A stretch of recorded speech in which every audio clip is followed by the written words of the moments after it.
escorrega e esse contato com o atleta é acidental, é uma bola saindo da área, tá? E o jogador claramente do Palmeiras tem um escorregão, tá? E a bola já tinha passado pelo jogador. Pode sair, não. Já foi checado, tá, Copiou? Ramon? Copiou, Rodrigo? Copiou, Ramon?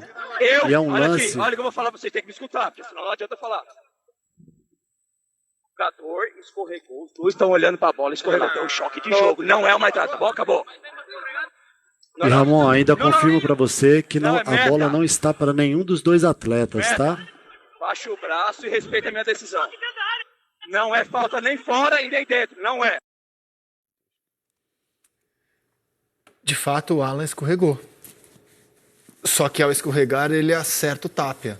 O lance foi narrado Ele fala, tem perfeitamente. choque. Tem choque, cara. O que me espanta Tem choque. é porque acharam que isso não é falta, porque não há nada na regra que indique que isso não seja falta. E se escorregar não é falta. Exatamente. Né? Sem querer. Sem querer também é falta. Sem querer eu fui expulso algumas vezes. Sem querer. Acredite, foi sem querer. Mas é isso que me choca. Eles viram tudo o que aconteceu. E ainda assim não recomendaram a revisão. E nem no campo deu pênalti. O que mais me espanta nesse caso, a cabine do VAR ter as imagens, porque assim, nesse caso, o Ramon Abate Abel, ele teve um momento para decidir, que foi o momento do campo.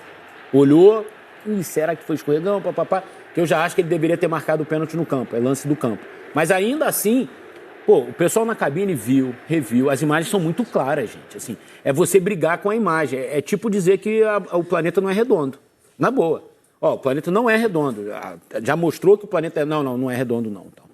Cara, as imagens estão muito aí, cara, estão muito aí. Sim, é inacreditável brigar com esse tipo de imagem. Isso é que é o mais constrangedor da história. O Marcelo foi expulso naquele Fluminense Argentino Júnior, foi sem querer, cara. Completamente sem querer. O árbitro foi, eu tava no lance, o árbitro foi dar cartão para ele assim, lo siento. Foi sem querer. No mundo muito, inteiro, mas... claro. No futebol, desde futebol a futebol, lances sem querer, sem intenção, também são falta. Acontece, é isso que me choca. Eles viram o que aconteceu e o que levou eles a entender a quantidade que isso de não é replay, falta. que tem jogos que tem menos replays e tal. Esse tinha assim, uma infinidade, uma fartura de replays para você analisar, cara. Mas não precisava nem de um. Exato, mas ainda assim porque tem, essa né? quantidade de replay que atrapalha para alguém achar em pelo em ovo, né? Mas essa aí não precisava de nada. Cara, meio chocante, assim, né? Chocante. Eu achei chocante, assim, ouvir isso, assim. Me dá um negócio assim, cara... É muito difícil, assim, por exemplo... Estamos em maus lençóis. Eu não quero antecipar nada de ninguém e tal, mas, assim, é muito difícil que o Ramon Abate Abel entre num campo de futebol nesse Campeonato Brasileiro e não fique marcado por esse lance. É complicado para ele apitar um próximo jogo. É muito complicado.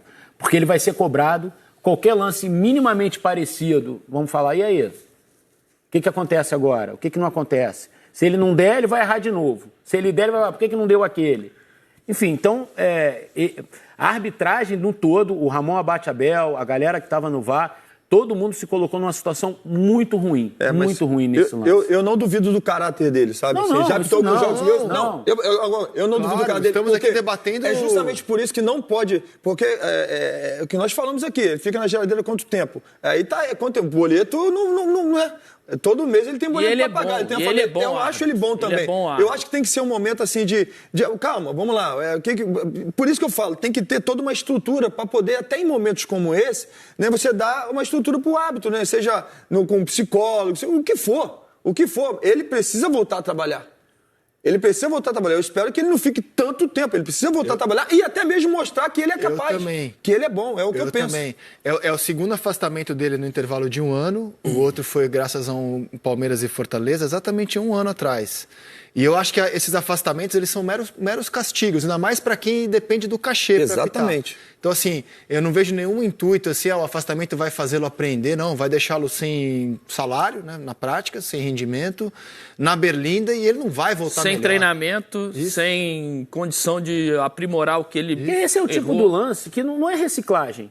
É chamar ele... Por que você não deu o pênalti, Ramon? Porque eu achei que esse encontrão aqui não é falta. Não, você errou, isso aqui é falta. Isso. E pronto. E assim, qual vai ser... Que reciclagem que ele vai fazer? Ele vai para um campo apitar Jogo de criança, tá se reciclando aqui. Teve outro carrinho e ele deu a falta. Então, assim, é muito complicada essa situação para ele e o Wilbert Estevam da Silva, que é o ato de por isso VAR, é que eu acho que eles se colocaram numa situação muito difícil. Como um jogador de futebol, o árbitro, existem as questões técnicas, principalmente de movimentação do árbitro. Eu não estou falando aqui que ele errou no posicionamento que ele estava, ou que ele acertou, que ele está acompanhando o jogo, o lance de forma correta ou não, porque eu não tenho esse conhecimento. Mas, obviamente, ex-árbitros mais experientes, como treinadores, como conselheiros, dentro de um centro de treinamento, dentro de uma estrutura física que possa dar aos árbitros essa condição, isso é um tipo de reciclagem. Vem cá, passa uma semana ali no centro de treinamento dos árbitros. Olha só, olha esse movimento. Você está vendo como você saiu, o giro que você fez para cá, o segundo que você perde leitura de jogada, tinha que girar para o outro lado. A diagonal que você fez não era por aqui, era por ali. Eu não estou aqui falando que ele fez alguma coisa de errado nesse tipo de movimentação. Mas existem isso também para os árbitros. O árbitro apitou certo ou apitou errado. De repente, o que fez ele errar é um tipo de movimentação errada. Alguma coisa tirou a concentração do jogo num lance atrás. Alguma coisa pode ter interferido no momento de erro do árbitro. Cara, se e aí os mais experientes, ex-árbitros, que já passaram por esse tipo de situação, tem que estar ali para mostrar assim, tecnicamente como se muito faz. Pressionados. Muito pressionados Só no que Brasil. isso pro árbitro não existe, ele está largado agora. Estão perdendo a capacidade de discernimento. Fica um mês aí largado. Esse cara tinha apitado um Cruzeiro e Flamengo, que foi pesadíssimo no Maracanã. Ele apitou quinta-feira um Flamengo e Cruzeiro pesadíssimo, difícil. O Flamengo reclamou, o Cruzeiro reclamou, ele saiu de campo, não foi uma arbitragem que deixou os dois lados satisfeitos. Esse cara teve uma carga emocional. Vai ser também, né? Mas deixa eu só terminar qual é o meu raciocínio. Olha, esse cara saiu de campo pesado. Uma carga emocional pesada, porque não foi um jogo simples, Flamengo e Cruzeiro. É um jogo muito grande, com muita coisa em jogo e com os dois lados reclamando. Esse cara, mentalmente, ele não está pronto para 2 dias depois estar num outro jogo. Não é só mentalmente, é fisicamente, cara. E aí, assim, fisicamente, você sabe quanto um árbitro corre desse hoje. cara tá... É o que eu falo, mais do que muito jogador. Mais do que muito jogador, é mais de 10, 12 quilômetros. Exatamente. Será que ele sai de um jogo, ele tem uma estrutura de fisioterapia, Tudo, é tudo. de tratamento... De recovery, precisa do recovery. É isso aí. Será que ele tem? Eu acho que assim, ele especificamente errou e errou feio. Mas ele ficou exposto em 2 jogos muito pesados, num intervalo de tempo muito curto. Sim, e digo mais. Assim, mentalmente é impossível um sujeito que vive esse tipo de pressão tá 2 dias pronto para viver um outro tipo de pressão. É impossível. E aí chegamos nessa loucura que quando você pergunta para o Palmeiras como o Palmeiras recebe a divulgação desses áudios que foram solicitados pelo São Paulo, e o Palmeiras recebe com alívio. Porque eles mostram que é só ruindade mesmo. Diante de tanta fake news que começou a circular de teoria da conspiração, que o juiz se recusou a fazer a revisão, que poderia ter algo estranho, por isso que a CBF não divulgava o VAR, aí você ouve o diálogo e fala, cara, realmente a gente tem uma crise técnica tremenda. E aí eu volto à matéria publicada em abril, pela revista Piauí, do ótimo repórter Alan de Abreu, que mostrava lá em abril que o então presidente da CBF, Edinaldo Rodrigues, recebeu uma proposta de investimento em arbitragem. Do Wilson Seneme. Exato. Que era o presidente da comissão de arbitragem. De construção de um CT. Precisava aumentar o salário dos presidente de federação para se reeleger. Exato. Né? E ele preferiu, graças ele a Deus já sumiu, né, da CBF. Presidente da CBF preferiu. Mas os salários estão mantidos, o salário mantiveram. Não tem as dúvidas disso. Preferiu distribuir dinheiro da CBF. Exatamente. Mantiveram tudo. Para presidentes de federações, para si próprio, e deixou de investir um dinheiro que existia na entidade no aprimoramento dos árbitros. Então, está começando uma nova gestão na CBF. Eu acho que ela fará história. Se olhar para esse momento tão delicado que a arbitragem vive e proteger os árbitros, profissionalizar os árbitros, investir... Se proteger também, né? Claro. Se protegendo os árbitros, está se protegendo CT, também. Nisso que você falou, em treinamento, porque o UOL publicou nessa semana juiz que apitou na Série A, cara, no fim de semana. Segunda-feira estava dando expediente em serralheria, que é o emprego dele. O cara não pode depender do cachê. Não sabe se ele vai ser escalado todo jogo. Então, ele precisa ter um emprego. Então, assim, imagina a chance que essa gestão na CBF... Isso desde sempre, né? Não é novidade. Claro. Todos os ex-árbitros também tinham outra profissão, né? Hoje em dia, você é permitido... Antigamente era proibido, você era obrigado a ter uma segunda profissão. Hoje até você pode viver da arbitragem. Mas como é que o Ramon Abate Abel vai viver da arbitragem se nesse mês ele não tem cachê? por exemplo, da CBF. Está proibido de apitar por tempo indeterminado. Não, proibido e largado. Largado. Tá largado, tá dentro de casa, é isso. Não pode sair de casa porque está recebendo ameaça, onde ele vai treinar, onde ele vai se recuperar, onde ele vai fazer um tratamento mental para poder estar forte quando ele voltar. Claro, é isso, perfeito. tudo tira do bolso E dele. digo mais, já que tá fora, né, por que então não coloca o cara? Porque o cara não vai querer errar mais, certo? O cara vai estar sob olhares de todos. Então coloca ele para jogar, para apitar uma Série B, pô. Coloca ele para apitar uma Série B, porque ele vai continuar com o cachê dele, vai diminuir, mas vai continuar com o cachê dele, vai continuar trabalhando. O que não pode é deixar o árbitro largado. Sabe, assim, você imagina esse cara, tá no olho do furacão, tá largado, tá sem trabalhar agora, você imagina como é que tá o mental desse cara, da família desse cara, né? Tudo influencia para uma situação ruim para ele. Então, os árbitros também são seres humanos. O erro foi grotesco? Foi, mas é um ser humano. Ele precisa de ajuda também para voltar e trabalhar, sabe? Tudo isso influencia. Mas hoje, sabe o que acontece, Felipe? Os clubes não ajudam também. Não, sabe por quê? Não tem as dúvidas Porque fala disso. assim, ó. Esse aqui não, eu não quero esse. Eu não quero esse e não quero que apite. Os clubes chegam com pedidos à CBF. Nem sei se ainda eu não tem quero isso, esse, Roger, esse. Eu não sei, eu não um sei se monte. tem. Um Não sei monte se ainda. tem. Um monte.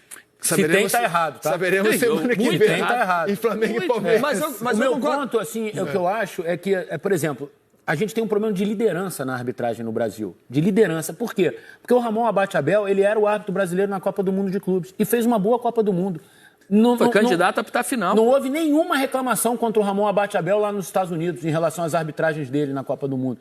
Por que esse cara, quando vem pra cá, ele não consegue ser aquele mesmo árbitro daquele cenário lá? Ok, os atletas aqui reclamam mais, a gente sabe disso. O jogo aqui é muito mais pressionado, muito mais falado. Mas a gente tem uma questão de liderança que esse cara não podia apitar quinta-feira o jogo que apitou, com a carga emocional que foi, e menos de 48 horas depois, ou 60 e poucas horas depois, tá no Morumbi apitando outro jogo desse tamanho. Não pode. Não pode, assim, é humanamente impossível. O cara não aguenta, ele vai sucumbir. E aí, infelizmente, sucumbiu da pior maneira possível, com um erro clamoroso. Eu concordo com vocês, quando você fala, você, Rizek, e você, Roger. O presidente da CBF, ele protegendo os árbitros, ele está se protegendo também. Claro. É uma forma dele se proteger também. E eu acho que ele tem de tudo para fazer história, sabe? Porque é o calendário, é o fair play financeiro, agora essa situação dos árbitros, ele tem tudo em mãos para poder fazer diferente do que outros fizeram. Ou sabe? não fizeram, né? Ou deixaram de fazer. Ele pega exatamente. de um patamar tão baixo que o pouco que ele consiga fazer já agora, vai fazer uma diferença enorme. Faz uma diferença E enorme. só para deixar claro aqui, com tudo isso que a gente está pedindo para os árbitros, né? Estrutura, tratamento mental, tratamento físico, treinamento físico, tratamento de recuperação, tratamento médico, não vão acabar com os erros. Os erros vão acontecer, é do ser humano. Mas você vai diminuir muito a margem do erro, né? E principalmente os erros absurdos. Esses sim é que tem que terminar. Agora, a falta do Canóbio ontem, se foi, se não foi, isso é interpretação. Aí é o VAR que não tem que entrar. Perfeito. Mas a gente vai diminuir demais a margem de erro, né? O erro vai acontecer, mas a margem ela vai diminuir demais. A gente não vai ficar discutindo aqui toda semana ou todo meio de semana a arbitragem. 2 horas de programa, a gente está falando 1 hora e meia de tira o prazer de ver jogo. É chato, né? Mas eu vou abusar um pouquinho mais da paciência de vocês, porque Por eu isso acho que eu até relevante. brinquei um dia no fechamento que o PC vai ter emprego para sempre. Porque O PC sim tem feito um a recovery. gente pode não ter, não. Ele Mas tem ele feito um vai... recovery porque ficou 1 hora em pé aqui falando. Eu vou tomar só mais 1 minuto e 26 segundos de vocês para mostrar o áudio divulgado pela CBF da reclamação do São Paulo, também 2-0, logo depois desse pênalti não marcado. Teve um lance que o São Paulo reclama cartão vermelho do Andreas Pereira numa entrada no Marcos Antônio. O juiz deu só amarelo e a CBF divulgou este áudio também a pedido do São Paulo. Dá uma olhada. Escorregão, muita casualidade, escuta. Bola! Quero ver esse contato. Eu sei, mas tocou nele. Cartão amarelo. Não, ele Olha só, pela ele 2 pisa aqui, na ó. bola. É um jogador Ele que pisa na bola, o toca na jogador bola chuta embaixo a sola e dele. para no jogador. outro contato. Se eu Jogador quero ver pisa se é na pé bola, com pé. Mostra uma outra Ele imagem até raspa lateral. na canela, tá? Tá. E o contato final é no posteriormente, o contato mais forte é embaixo. Tá? Tem um contato que não é pleno na canela e posteriormente o contato embaixo junto com o pé, tá? Número 8, tá? Cartão amarelo. Deixa eu ver pra esse mim, o André lance bota o pé na em bola, velocidade ele real. faz Deixa eu ver em velocidade real. Não, 16. É 16 segundos. O que que eu faço? Cala a boca. Luciano, por favor. Deixa eu dar uma olhada se Quando não é um tem lance nascido, que é ele... impressionante. Calma. Se ele despreza a disputa da bola e vai por cima, tá? Mas você vê o jeito que tá. É assim. Ó, vamos anotar, mas você vê a complexidade Vai fechar, que é vai apitar o fechar. futebol brasileiro? Vai fechar. Você vê, não dá paz. Não dá paz. Você vê o que é a complexidade de apitar o futebol brasileiro? É pra acompanhar a intensidade média, seguimos, tá? Difícil, né? Não foi com as dois, o cara caiu e escorregou. Concordo com a temeridade, cara, tá? Mas daí Mas existe pisa na bola pra tentar jogar, o jogador espaço. Cara, Tudo checado aí. Número 8, identidade confirmada do cartão amarelo, tá? O que vocês pensam? Para mim, esse é um lance correto para mim. É cartão amarelo, o Andrés Pereira divide em cima na bola, aí o Marco Antônio toca, aí desliza e vem de cima para baixo, e tirando a força ainda do Andrés Pereira. Agora, isso ganha uma proporção muito maior por causa do pênalti não marcado e por causa da virada do Palmeiras. Combo, né? É o combo, entrou no combo, né? combo. Então Mas a gente eu quer acho escutar, que- mas para eu mim, ó, acho você que vê esse que o Andrés... lance é aquele que você pega e tá Cartão tudo amarelo, certo. é. O árbitro tá bem colocado. Ele fez a avaliação de cartão amarelo. Isso. O VAR falou, ó, peraí, deixa eu ver melhor aqui para ver se tem alguma coisa aqui que talvez você não tenha visto. Ó, a gente viu mais ou menos igual a você. Mantém uma decisão do campo mantida e tá tudo certo. E eu acho que o Abate tomou a decisão certa. Eu também acho que não era para vermelho. Também acho que não era para vermelho. Então esse é o lance que a gente... que deveria ser sempre, eu acho. Assim. Cara, olha o Abate, ele tava com o olho... Olha lá, ele tava na frente, ele tava na muito frente bem do lance. posicionado. Na frente do lance. Então, assim, como no lance do pênalti, ele estava super bem colocado também. Tanto que ele faz assim, ó. Pá. Esse lance dividiu muitas opiniões. Tem gente que acha que é expulsão clara, tem gente Então, que mas acha aí eu vou que muito na linha do Roger. Eu acho que vai pelo pacote da arbitragem que já estava muito contestado. Fala, ainda tem o lance do André. Foi logo depois, né? É. Eu sempre fiquei na dúvida. Cada hora que eu vejo o lance, eu penso uma Então, coisa. quando tá na dúvida, você tem que manter o quê? Exatamente. Então tá correto o árbitro. Exatamente. Quando você fica muito na dúvida, Mas eu acho deixa que, o de que o fato, árbitro assim, definiu. o pé dele desliza pela Quando bola existe e pega o dúvida, tornozelo. tem que ser decisão de campo. Perfeito, perfeito. Eu acho também. Temos um consenso sobre isso aqui. E vou fechar a nossa enquete. A gente perguntou para vocês sobre o lance do Fluminense. A anulação do gol contra o Mirassol foi correta? 53% opinaram que não. Houve um erro ali, 47% opinaram que sim, foi correta. Venceu o não por uma margem